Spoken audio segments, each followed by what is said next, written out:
Hello and welcome to this edition of Scott and Pop Talk Baseball. Uh, we were just talking before we got on about what we're going to talk about. It's not, like you said, not a lot going on right now.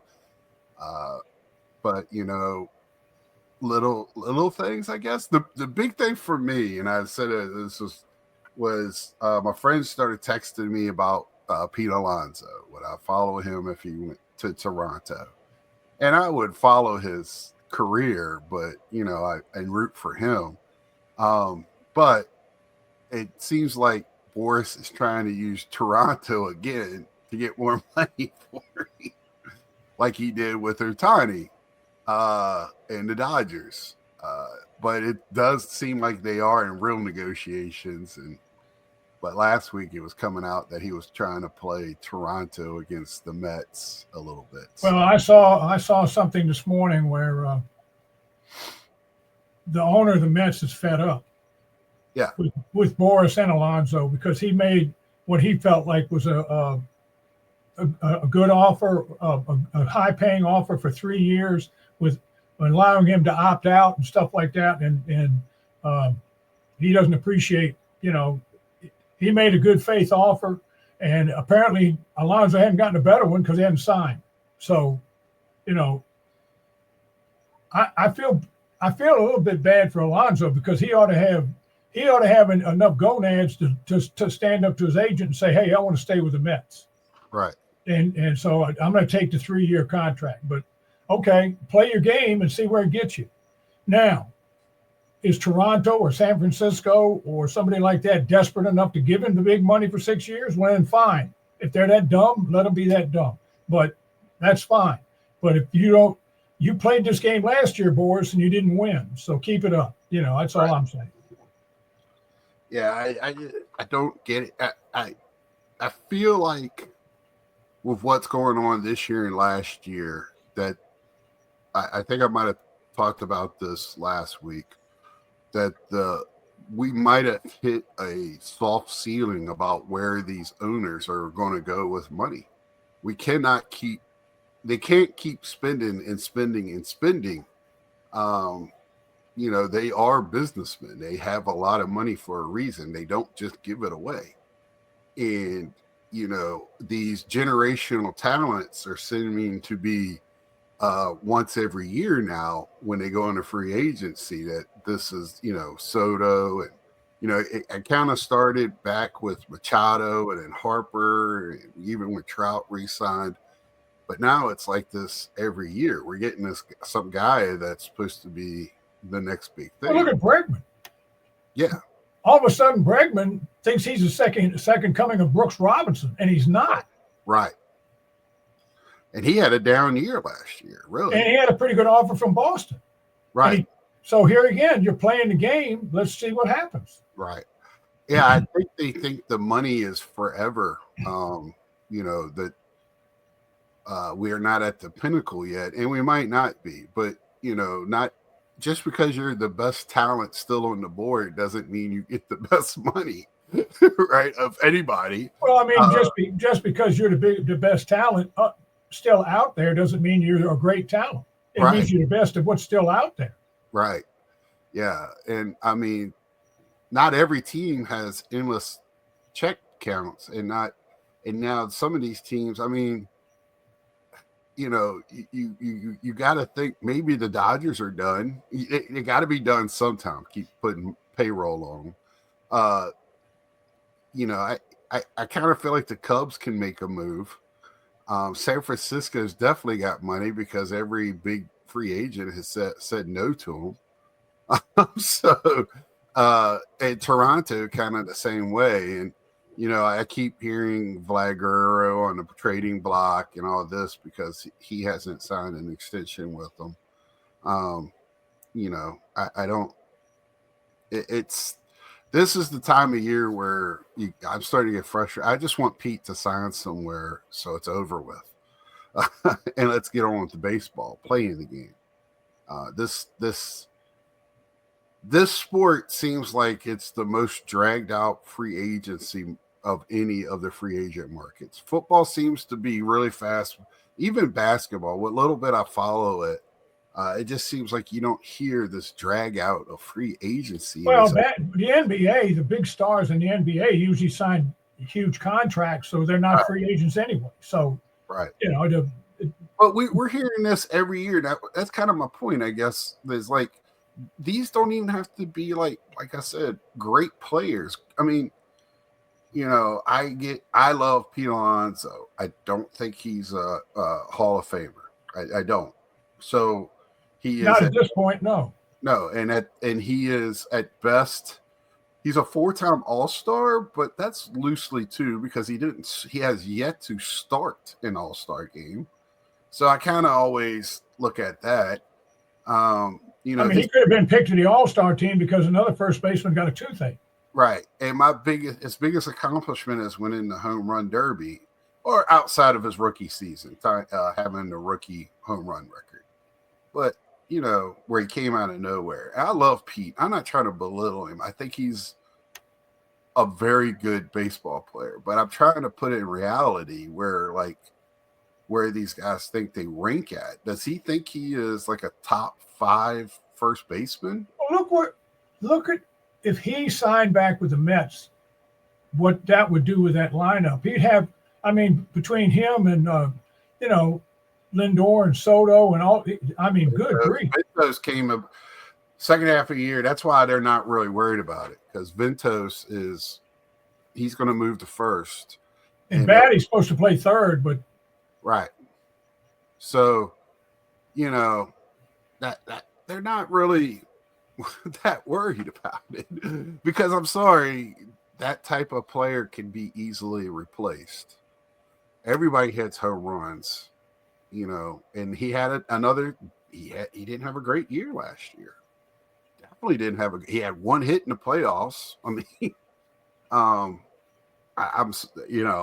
And we could talk about Bregman the same way. Bregman at third didn't have a great year with the Astros. He is part of the cheating squad, so that's going to hold him back. And he has to look at what these other guys are doing at third base and what they're getting paid. And, there's got to be some type of structure here where just because it's the next year, so I got to get paid more because it's 2025 and not 2024. We're in this. I don't understand it. So, it's better than mediocre. So I don't want to call it. These are still top of the league players. Well, it's a buyer beware, and it's who's desperate. The agents play the desperate. Who's desperate enough to make a higher than what normal bid just because they're trying to get over the hump. Right. That's all that they do it every year. Last year it backfired on them, and outside of Soto, maybe this year it might too. If you're a pitcher, you got to get what you get and stop holding because. Especially a pitcher. One day you're on top, and the next day your elbow's gone. So you hold that to me is crazy. These two guys, I think they're going to really help a team out. Pete, both of these guys will add great bats, and Bregman's a better defender than Pete, but Pete's adequate at first. And and both of them are what I know. Bregman's 30. Yeah, Pete's like 27, I think. 27 or 28. Yeah, something like that. Yeah, we had another passing this week too. That was Jeff Torborg. Oh, I didn't know that. Jeff Torborg. He passed earlier in the week. He was 83 years old. He was on the Dodgers mainly, but he played on different teams, but he was on the Dodgers mainly. He was on the World Series winning team in 1965, and he pitched 2 no-hitters and a perfect game from Sandy Koufax, who, in my opinion, is the greatest pitcher I ever saw. Right. And Torborg caught all his three. Well, it was 3 no-hitters, but one of them was a perfect game. Right. So he also was a manager of the year in 1990 with the White Sox. He did a real good job with the White Sox. And that's what I remember him as a manager. He's 83 years old. So And he was an excellent catcher, a very good catcher. The other thing this week, earlier in the week, was the Hall of Fame. And the only thing that I was a little disappointed in the Hall of Fame was I was kind of hoping that my man from the Braves, the center fielder, would get in. But his problem is, son, for 10 years, he was the best center fielder in baseball. But after that 10th year, he fell off a cliff. So he doesn't have the longevity of some of the other players. Right. But he's got comparable, they're going to compare numbers. He's got comparable numbers. And I there is that it factor still. I don't know the charisma or whatever that I don't know what they're looking for. But as a player, you got to scratch your head. I was really, really happy that CC Sabathia got in. I thought he deserved to get in this year. Oh, sure. But I how these guys that vote play a game about maybe not the first year, but his second year. Ichiro was a no-doubter. It only let down as one person didn't vote for him. Well, I'm going to defend that because there's only one 100% guy in there, and that's Mariano Rivera. Right. For some reason, it's almost like a game. Right. Like, I mean, I went back and looked, and there's about 6 or 7 players that missed by one vote. Okay, let's just say Ichiro didn't get 100%. He missed out by one vote. Okay, Jackie Robinson, Willie Mays, Hank Aaron, Mickey Mantle, Yogi Berra, Johnny Bench, Babe Ruth, Lou Gehrig. None of them got 100%. Right. So it's just what they do. The important thing is that they got in. That's the important thing. And the other thing is, son, I will say this. Billy Wagner got in on his last shot. Yes. Yeah, I was going to get to that, yeah. And he was crying, and I was so happy for him because personally, now that they've let relievers in, I thought he deserved to be in. Yeah, well, he's got crushing numbers. I mean, he has very good years. But back to the one vote. I also think that some of the writers think that another guy that they really, really like needs that one vote for whatever reason to push it to next year's vote or whatever. And they go, well, Ichiro's going to get in. I can use my vote over here to help somebody else out. Yeah, so maybe David Wright gets another year on the ballot and doesn't fall off or whatever. So, but this is commonplace, so it didn't bother me that much. You always want to bring it up. You want to bring it up because it's like, who's the one person that didn't vote for Ichiro? Right? It's like he needs to be sent out to the court square and put in the stockade. That's kind of way we feel when it comes to this one person that doesn't vote for a no-doubter. Somebody who's just so great for the game, Ichiro. Well, we did have a signing too this week. Anthony Santander. I didn't know that either. He signed a 5-year, $90.5 million contract with the Blue Jays. Oh, okay. Well, there you go. So he's going into the outfield for the Blue Jays. The Dodgers signed closer Kirby Yates, who pitched for Texas last year, 37 years old with a 117 earned run average. They also signed a 16-year-old left-hander, Adrian Torres, on that foreign, whatever it is, 16 years old, out of Panama. He was in Panama. They have the Mustang Academy, they call it, and he was playing for them. So they signed him. Cleveland signed reliever Paul Sewald, 34 years old, who pitched for Arizona last year, right-hander, 1 year, $7 million. Atlanta. Now this is going to help Atlanta's outfield in their lineup. They signed Jurickson Profar for 3 years, $42 million, and he was a Silver Slugger. That put him in that lineup, and Acuna's healthy. That's going to be a pretty good lineup. They might not have the pitching to win the division, but that's a pretty good lineup. Now,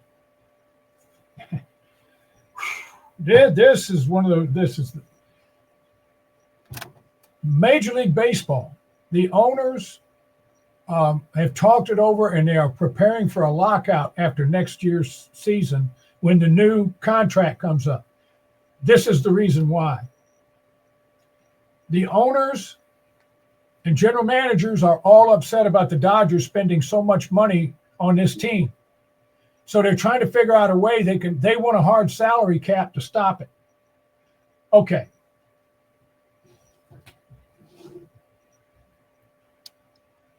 I got to pick my words carefully here because it upsets me a little bit. How many teams in baseball? How many major league teams? 30. There's 30. Do all the rules pertain to all 30 teams equally? They should. So if the Dodgers can defer the money on these people, you can too. Right.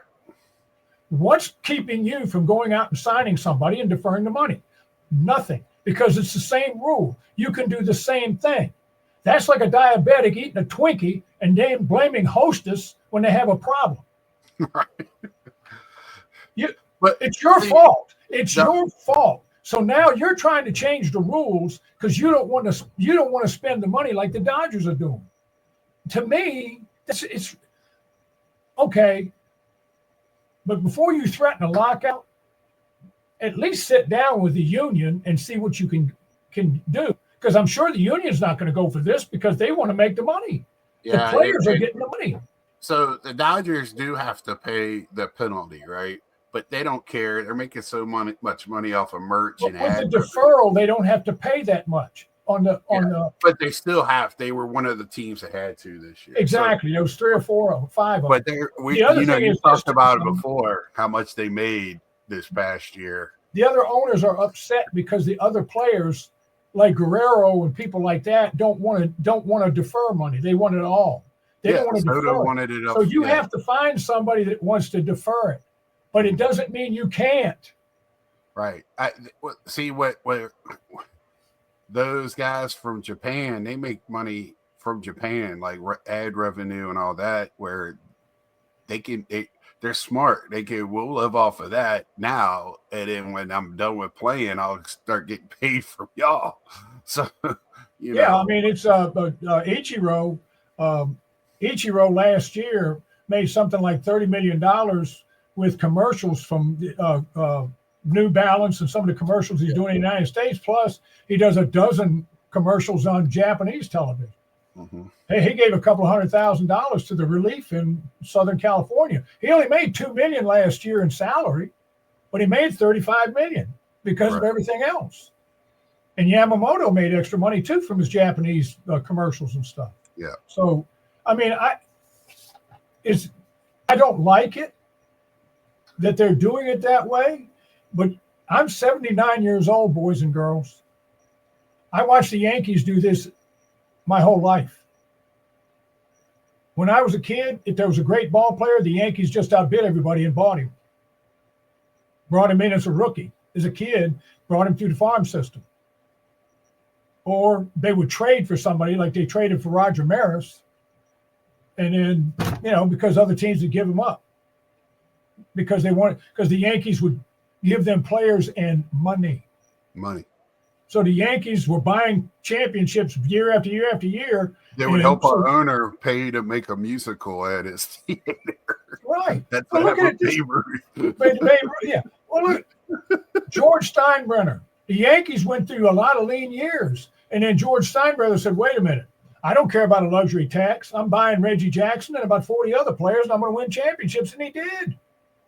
But that didn't stop the other teams from doing it. They could have done it too, but they didn't. They just watched the Yankees win. So I'm not going to sit here and complain about the Dodgers when I watch the Yankees do it for year and year and year and year. I mean, it's if they come up with I'd love to see them come up with a hard salary cap and even things out. But I don't think it's going to happen. I just don't. But what do you do? Like, here's my question. Okay, you come up with a hard salary cap and you go, there's no more deferred money. What happens to contracts that are already signed? Well, you can't. Those are you have to grandfather clause everything. Yeah, that's everything that's been done up to now. You can't change that. Kind of, to me, the toothpaste is out of the tube. Yeah, well, it's like my grandmother said, "Well, you're closing the door on the barn after the mule's down the road." I mean, Yeah. it's just because to me, like, you're gonna do it, and unless you do it, okay, for next 5 years, no more deferred money, and then after that, we'll do a hard. You gotta have some type of. I mean, if you build could up. come up with okay, that's a good rule, son. Right. You don't have a hard cap. You come up no deferrals. Right. All contracts are from beginning to end. There are no deferrals. I'd settle for that. Go ahead. Let's do it that way.